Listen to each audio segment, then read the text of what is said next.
Hi everyone, Richard here at Calvin Wazoo, and it's 1974. Yes, albums from 1974. These are the ones that I had at that time. I mean, there were a lot of really good albums that were released in 1974 that I got later, but at the time of their release, there was just these few. And of course, I was alluding to Diamond Dogs, David Bowie with the song 1984. So this is a pretty good album. You know, I still think that Aladdin Sane is truly, to me, the best David Bowie album. But this is a good one. There's great songs on here with Diamond Dogs and Sweet Thing and Rebel Rebel and 1984 and the chant of the ever-circling skeletal family. So anyway, and Ainsley Dunbar was on drums for some of the tracks here.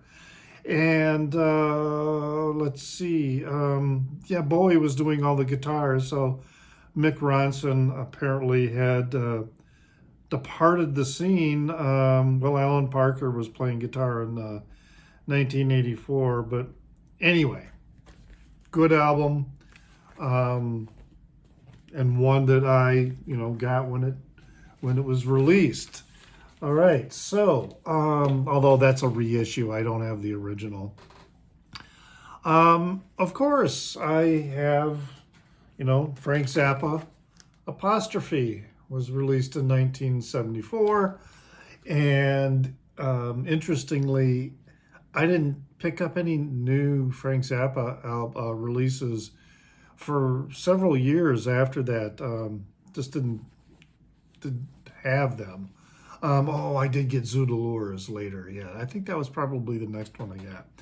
But anyway, a commercially successful album, a very good album. First one to go gold, although Overnight Sensation, which came out before, this one went gold also, but Apostrophe was his first record that went gold. The song, there was a radio edit that was created for the Donate the Yellow Snow suite that took that entire suite down to just, like 3.5 minutes or whatever. The magic number, 3 minutes and 59 seconds. So it got, a lot of radio play, but a lot of good songs on here. Also, you've got Cosmic Debris, you've got Stinkfoot, and of course the jam, the title Jam, Apostrophe. Great personnel on here. Jim Gordon on Apostrophe drums, Ainsley Dunbar drums, Ralph Humphrey does drums, Johnny Guerin.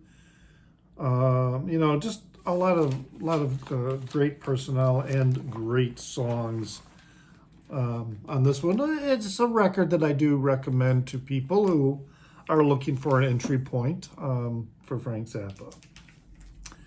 Now, this one came out in 1974, and I remember, yes, Relayer. This has been my favorite Yes album, and it's probably, because sometimes the first album we hear in an artist's catalog tends to leave the biggest impression on us, and this one certainly did for me. Fantastic record, fantastic artwork on the cover. Wow. This is super, super great album. And I can certainly remember days, ditching school and listening to this record. I never did that. All right, then also released in 1974 that I got at the time.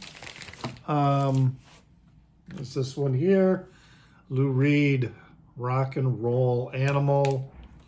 So just a great live recording.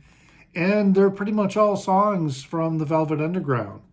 And now the next year would see the release of Lou Reed Live, which is more focused on, but it's from the same concert, but more focused on, I believe, his post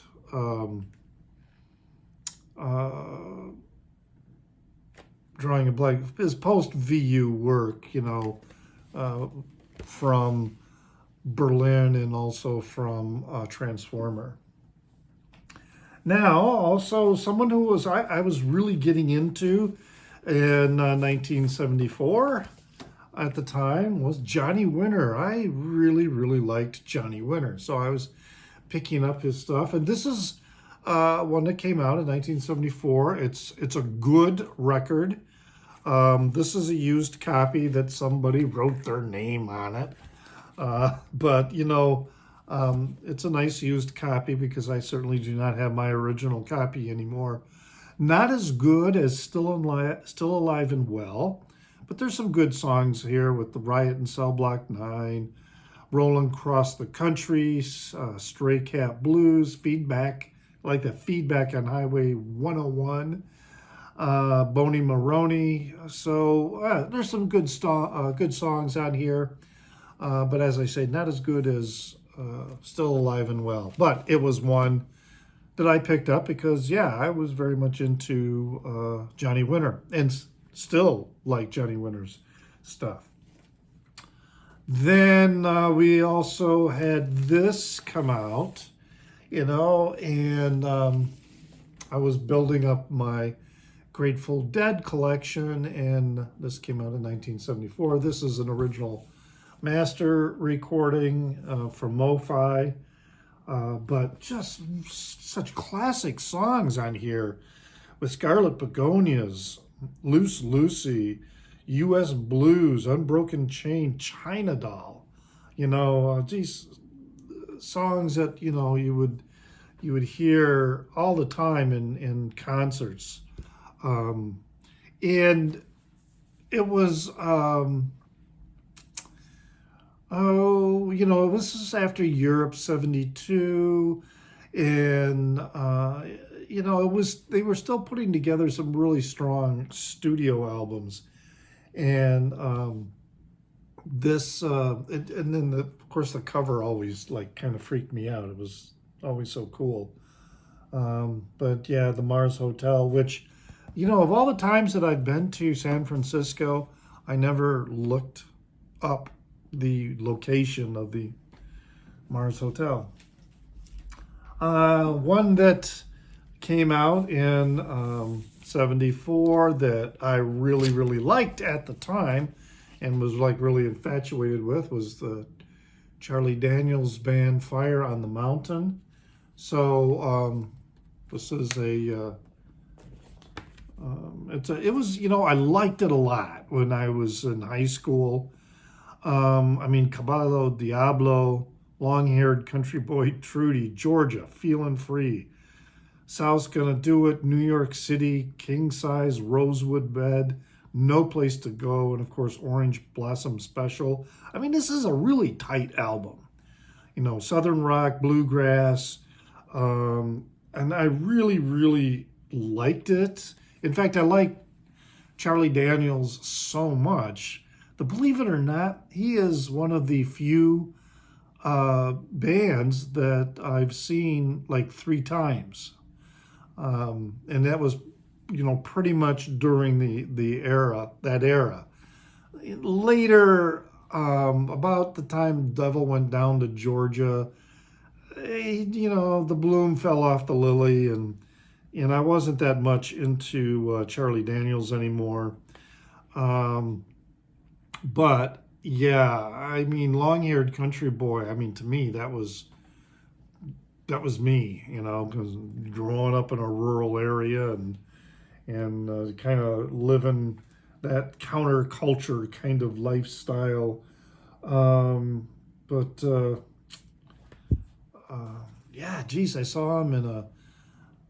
saw him in a hockey rink in Grand Rapids. I saw him in, I think it was at Aquinas College in Grand Rapids. And then I also saw him it would either have been Central Michigan University or possibly Ferris State College for a show there. I did not see him when I was living out west. Because by that time it was, just the Southern rock thing was kind of, I don't know, just didn't do it for me anymore.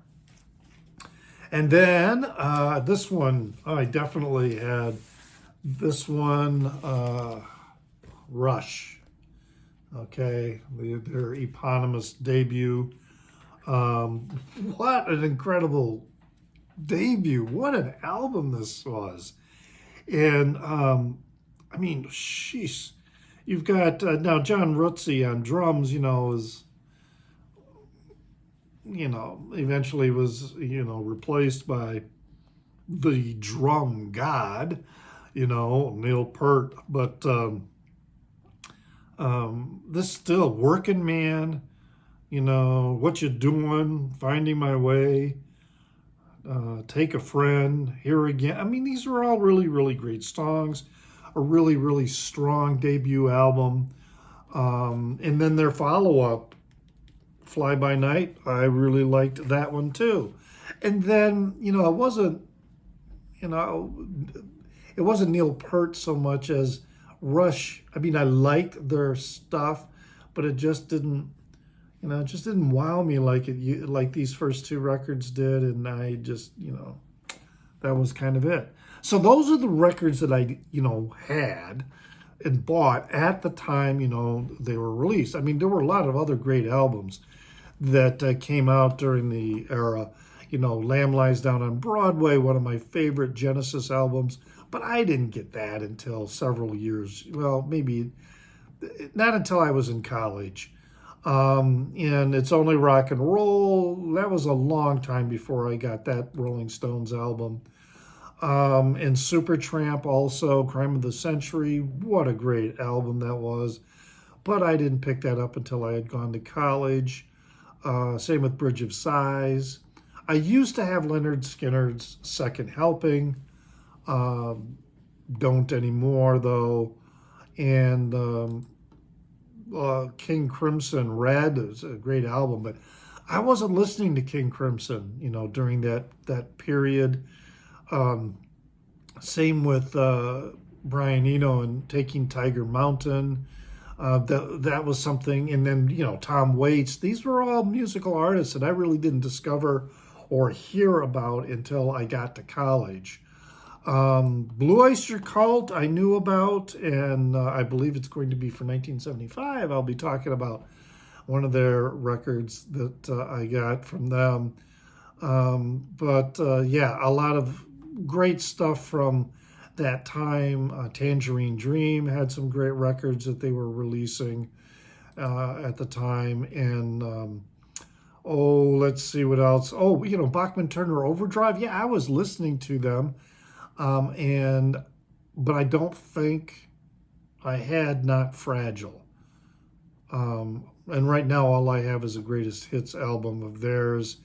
And, some other ones. The Band Before the Flood. I didn't get that until many years later.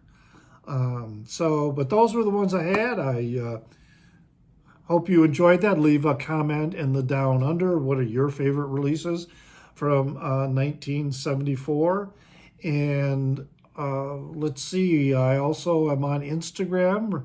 So my handle, though, on Instagram is newsdude76. That's NEWZDUDE 76. So you can find me on Instagram. And as always, remember to pray for the people inside your head, for they won't be there when you're dead.